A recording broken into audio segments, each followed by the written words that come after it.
আসলে সবকিছু আমরা পরকালের সাথে গুলিয়ে ফেলি।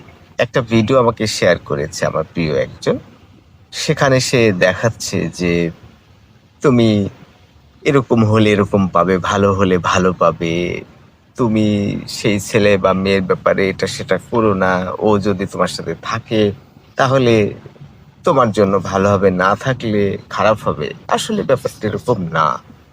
কারণ যার সাথে আপনার বিয়ে হয়নি, হলে ভালো হতে পারত। আবার যার সাথে আপনার বিয়ে হয়েছে সে হয়তো খারাপ। বলা মুশকিল। এটা ভাগ্যের উপরে তো ছাড়তেই হবে, আল্লাহ ভরসা করতে হবে। তার সাথে ধৈর্য ধারণ করতে হবে। আপনি আপনার মতো চললেন, একটা সম্পর্ক হলো, সুন্দরভাবে চললেন।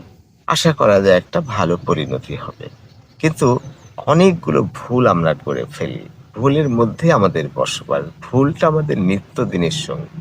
ভুল আমাদের প্রতিবেশী। সবকিছুতেই সবথেকে প্রিয় স্বামী সক্রেটিস, তাকে সবথেকে খারাপ স্বামী মনে, সবথেকে বুদ্ধিমান সক্রেটিস, তাকে সবথেকে বুদ্ধিহীন মনে করা হয়। সবথেকে বেশি উপকার করতে চাইতো সক্রেটিস, কিন্তু সবাই তাকে বিরক্তিকর মনে করত।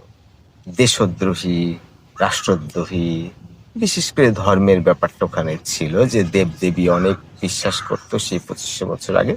কিন্তু সক্রেটিস ওরকমটা করতেন না। সে হয়তো রিয়েল ধর্মটার মধ্যে ছিল।